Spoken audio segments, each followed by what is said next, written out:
Hi hello नमस्कार, कशा आहात तुम्ही? नक्कीच मजेत असणार. आणि आजचा ब्लॉग खूप असा मस्त होणार आहे आणि खूप असे छान रेसिपी मी शेअर केलेला आहे, तर पूर्ण ब्लॉग बघा. आणि व्हिडिओ आवडला असेल तर नक्की व्हिडिओला लाईक करा, शेअर करा आणि तुम्ही सुद्धा असे छान छान रेसिपी तयार करा. आणि ह्या व्लॉगमध्ये तुम्हाला असं समजेल की कामाला कंटाळा येत नाही, बघितलं का छान वाटतं. आणि आपण जर ब्लॉग असं बघितलं व्हिडिओ, आपल्याला सुद्धा तसं काहीतरी वेगवेगळे रेसिपी वगैरे करावं वाटतात.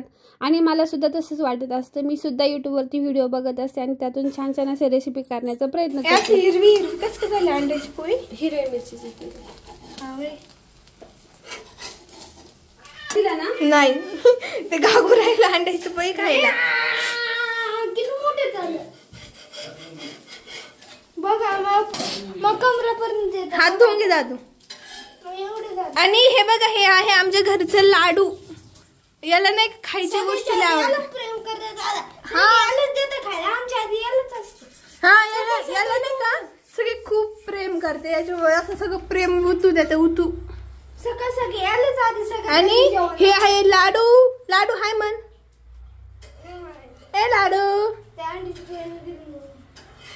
आणि हे आता 1 वर्षाचं झालं आहे ना पिल्लू? काय पाहिजे तुला? अंड्याची पोळी खूप तिखट आहे, ती हिरव्या मिरचीची केली. लई तिखट लागन तुला. तू सगळं चालतं. मम्मीने लाडूसाठी अशी फक्त साधी पोळी केली बघा, आणि ते खूप म्याव म्याव करीत आहे.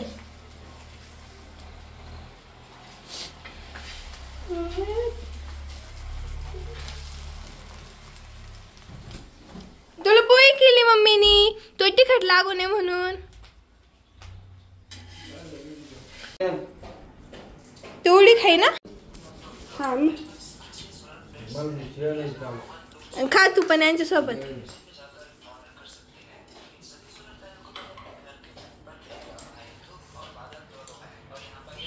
ते कसं खाते? हा त्यालाच काय ना कसं खावं. थांब जरा चुरून देते मी ते.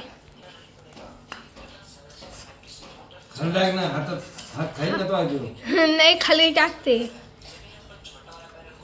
तर बघा, अख्खा एक भोपळा घेतला, त्याची दोन्ही असे मस्त अगोदर धुवून घेतला आणि त्याची साईड एक साईड कट केली. आणि भोपळ्यातून आहे ना असं बघा थोडंसं असं काळं काळं पाणी येतं असं त्याला. त्याच्यामुळे मी एक साईड मी त्याला 2 तुकडे करून पण मी त्याला बारीक करणार होते, पण ते पाणी येताना हात चिकट होतात म्हणून मी ते कट केलं नाही. म्हटलं आहे असंच आपण नाही का भोपळा असं मस्त किसून घेऊया. आणि कुणी कुणी भोपळ्याची भाजी बनवून सुद्धा आहे का अशी मस्त छान अशी थालीपीठ म्हणा, धपाटे म्हणा तयार करतात. तर मी ना भाजीची सुद्धा बनवते बरं का. आणि मला भाजीची तर खूपच छान लागतात, म्हणजे खायला टेस्टी लागतात. आणि ह्यावेळेस ह्या पद्धतीने बनवले, म्हटलं किसून करूया. आणि फुल अशा मैत्रिणींना सगळ्याला जेवायला बोलवलं, पण मी काही व्हिडिओमध्ये शेअर केलं नाही. सगळ्याला मस्त गरम गरम बनवून खायला दिले मी. आणि छान वाटतं एखाद्या वेळेस जर आपण असं मैत्रिणींना वगैरे दिले तर. पूर्ण रेसिपी बघा, खूप अशी छान अशी मस्त भोपळ्याचे थालीपीठ म्हणा, धपाटे म्हणा मी मस्त केलेले आहेत. आणि नक्कीच तुम्हाला आवडतील आणि तुम्ही सुद्धा करून खा, कारण ह्या पावसाळ्यामध्ये ना खूप असं काही छान छान करून खावं वाटतं. आणि माझा बघा भोपळा पूर्ण किसून झालेला आहे. आणि व्हिडिओ ना आपला एकदम स्पीडमध्ये घेतलेला आहे बरं का मी, कारण काय होतं एवढं सगळं दाखवायचं म्हटलं का खूप मोठा व्हिडिओ होतो. आणि मग म्हटलं चला स्पीडमध्ये घेऊया आणि वरून व्हॉइस ओव्हर करूया. तर मी तसं करत आहे बघा. आता सगळं झालेलं आहे आपला भोपळा किसून. आणि आता बघा असं थोडंसं कासं दिसतं, जसं बटाटा सुद्धा असं दिसतं बघा. आणि आता याच्यात पाणी टाकून ना चांगलं धुवून घेणार आहे, कारण धुवून नसते घेणार मी, पण ते काळं दिसतं त्याच्यामुळे ते खावं वाटत नाही ना. तर त्याच्यामुळे मी काय केलं, धुवून घेतलं आणि ते पाणी आहे ना पिळून घेतलं थोडं हलक्या हाताने हे बघा असं. आणि चांगलं ते निथरून घेतलं त्यातून. आणि आता यामध्ये ना आपल्याला वेगवेगळी पीठं जे आहेत ना तर ते मिक्स करायचे आहे. तर ते पीठं कोणते आहेत तुम्हाला सांगते मी काय केलेलं आहे. ज्वारी, बाजरी, गहू, हरभऱ्याची डाळ, अजून सोयाबीन, मूग, हे असं सगळं आहे ना, मुगाची डाळ. तुम्हाला जेवढं काय ॲड करायचं तेवढं तुम्ही करू शकतात. आणि तेवढं थोडंसं भाजून घ्यायचं हलक्या हाताने गॅसवरती. आणि गव्हाचं नव्हतं मी ॲड केलं, मी म्हणून गव्हाचं पीठ घेतलं अगोदर चाळलेलं बघा. आणि हलक्या हाताने भाजून घ्यायचं आणि गिरणीतून दळून आणायचं. आणि जेव्हा आपल्याला थालीपीठ करायचं असतं ना त्यामध्ये हे सगळं आपण पीठ टाकू शकतो. तर हे पीठ आहे ना आपलं, तर ते त्याचंच पीठ आहे बघा. आणि ना हे मी ना ह्यावेळेस व्हिडिओमध्ये मी शेअर केलं नाही ते सगळ्या गोष्टी. तर नेक्स्ट व्हिडिओमध्ये ना ह्या व्हिडिओला जर चांगले व्ह्यूज आले ना तर तुम्हाला ती सगळी भाजणी जी आहे मी कशी बनवते ते सगळं शेअर करीन. आणि मग ज्यामुळे काय होईल तुम्हाला आयडिया येईल आणि सगळं गोष्टी जे प्रोटीन सत्व काय आहे ना सगळं आपल्याला ह्याच्यातून मिळतं. आणि वेगवेगळ्या डाळी वगैरे सगळं खाण्यात येतात. आणि मग मी म्हणून म्हटलं चला आपण असं जास्त खाण्यात येत नाही, डाळी वगैरे जास्त करत नाही ना, तर हे असं मग मी दळून आणलं होतं पीठ आणि व्यवस्थित चाळून घेतलं बघा आता. आणि त्यामध्ये ना हिरवी मिरची आणि लसूण, खूप सारा लसूण घेतलेला होता, त्याच्यामुळे हा जो रगडा आहे ना जास्त दिसत आहे. आणि मिक्सरमधून काढलं, हळद टाकलं आणि जिरे टाकले. जिरे थोडेसे हातावर रगडून टाकायचे, पण आता मला कसं आहे हात ओले होते त्याच्यामुळे मी काय रगडलं नाही. आणि मस्त या बघा आता चांगलं असं कालून घ्यायचं, आपल्याला एकत्र मिक्स करून घ्यायचं आहे पीठ, चांगलं एकजीव करून घ्यायचं. मीठ वगैरे सगळं टाकायचं, मळू घ्यायचं आहे. आणि आपल्याला हवं तसं ठेवायचं, जास्त पातळ पण नाही आणि जास्त घट पण नाही, जसं म्हणजे आपल्याला कसं थापता पण आले पाहिजे. आणि मी ना कधी कधी खूप पातळ असले ना त्याची सुद्धा डायरेक्ट तव्यावर पण थापत असते बरं का. ते पण एखाद्या पद्धतीनं मी एखाद्या ब्लॉगमध्ये दाखवीन. कसं आहे थालीपीठ करण्याच्या पण वेगवेगळ्या पद्धती असतात आणि खूप मेहनत करत आहे बरं का मी. तुम्ही मला सपोर्ट करा, तुमच्या सपोर्टची खूप गरज आहे. आपलं पहिलं जुनं एक चॅनल आहे बरं का, त्याच्यावर जाऊन बघा, सरला फॅमिली ब्लॉग म्हणून आहे. आणि ते चॅनलसुद्धा आपलं म्हणजे अजून मी काही डिलीट केलं नाही. चांगले सबस्क्रायबर आहे, 3.5K सबस्क्रायबर आहेत त्याला, पण व्ह्यूज डाऊन झालेले आहेत. तर नक्की तिकडे पण सपोर्ट करा. तिथे पण खूप छान छान असे डेली ब्लॉग आहे. आपले जुने ब्लॉग आहे ना 4 वर्षापूर्वीचे जे ब्लॉग सगळे त्याच्यात मी शेअर केलेले बघा. आणि बघा हे असं स्वच्छ कॉटनचं कापड घेतलं, चांगलं धुवून घेतलं आणि त्यावर छोटासा गोळा घेतला आणि मस्त पाणी लावून सगळीकडून थापडून घेते बघा. आणि ना अगोदर आहे ना त्या कापडावर पाणी टाका, म्हणजे ज्यामुळे काय होतं तव्यावर सहज उलटलं जातं, ते चिटकून राहत नाही कापडाला. ह्या बघा ह्या पद्धतीने. आणि मस्त त्याला असे छोटे ना असे गोल गोल छिद्र पाडून घ्यायचे की ज्यामुळे काय होईल थालीपीठ सगळीकडून चांगलं व्यवस्थित भाजून वाफळून निघतं. आणि तव्यावर तेल टाकलं आणि ह्या पद्धतीनं टाकून दिलेलं आहे बघा. आणि आता याच्यात थोडंसं कडाने तेल टाका, तूप टाका, तुम्हाला जसं आवडेल तसं टाका. आणि शक्यतो तूप असलं तर तुपाचा जास्त वापर करा. माझ्याकडे तूप वगैरे नाही आहे तर मी मग तेलच टाकलेलं आहे. आणि ह्या बघा असं झाकण ठेवून दिलं, 2-3 मिनटं वाफळू दिलं. तोपर्यंत ह्या बघा असं कापडावर पाणी टाकलं, पिठाचा गोळा घेतला आणि असं मस्त पाणी लावून असं मस्त सगळीकडून एकसारखा कुठं जाड बारीक नाही ठेवायचा.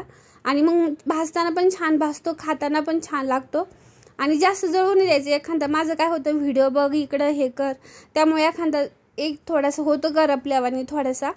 तर ह्या बघा ह्या पद्धतीने मी थापून घेतलेलं आहे. आणि मस्त त्याला गोल गोल गोळे पण पाडून घेतले, असे छिद्र पाडून घेतले. आणि आता आपलं तोपर्यंत इकडचं थापेपर्यंत इकडचं होऊन जातं आहे गॅसवरती. हे बघा मस्त छान असा खरपूस असं भाजलंय बघा. आणि असाच रंगाचं होऊ द्यायचं, जास्त काळं होऊ द्यायचं नाही. मग हे असं कसं खायला खूप छान टेस्टी लागतो. आणि दोन्ही बाजू चांगल्या भाजून घ्यायच्या आहे. आणि शक्यतो गावरान तूप असतं तर अजून त्याची टेस्ट आहे ना खूप छान लागते खायला. आणि सॉससोबत द्या किंवा लोणचं, दही, तुम्ही कोणत्या पण गोष्टीसोबत तुम्हाला जे असेल घरात अवेलेबल त्याच्यासोबत खा. तर मी मुलांना सॉस आणला होता आणि माझ्या फ्रेंडनी सॉस आणला तर मी पण नव्हता आणला. आणि मग त्यांनी त्या सॉससोबतच खाल्ले बरं का. दही आणायला गेले ते पण दही काही मिळालंच नव्हतं आम्हाला, मग सॉससोबत खाल्ले ते अशी मस्त छान असे थालीपीठ म्हणा किंवा मला ते धपाटी म्हणायची सवय आहे. आईकडं कसं लहानपणापासून धपाटी. आणि माझी आई ना अशी याचे मुटकुळे वगैरे खूप छान करते. फक्त मुटकुळ्याला ना हे जे पीठ आहे ना असं निब्बर मळायचं असतं आणि छोटे छोटे गोळे करून वाफळून घ्यायचं आणि त्याचे छोटे छोटे काप करून तेलामध्ये तळून घ्यायचं असं असतं. तर ते सुद्धा आपण एखाद्या व्हिडिओमध्ये बनवून नंतर पुढं चालून. आणि तुम्हाला आजची रेसिपी कशी वाटली नक्की कमेंट करून सांगा. आणि व्हिडिओला नक्की लाईक करा बरं का, लाईक करा, शेअर करा. चॅनलवर नवीन असेल तर सबस्क्राईब करा. आणि बघा मस्त टोपल्यामध्ये ठेवलेले, कारण हे जे कापड होतं ना तर हे आपलं टोपल्यामधलंच कापड होतं. आणि मग मी म्हटलं आता कापडच भेटं ना, तर म्हटलं चला आता हेच घेऊया. आणि चांगलं स्वच्छ धुवून घेतलं आणि मग त्याच्यावर थापायला लागले मी. आणि मुलांना नाही का आपल्या असे चमचमीत वगैरे असं खायला खूप आवडतं. आणि कधी मुलांना कसं आहे सारखी भाजी भाकर म्हटलं का नको म्हणतात. आणि कधी भोपळे वगैरे असतात ना, माझी मुलं तर सगळं खातात बरं का, पण काही मुलं असतात त्यांना नाही आवडत. कारण माझ्या फ्रेंड आहे त्यांचे मुलं वगैरे असे भोपळे वगैरे नाही खात.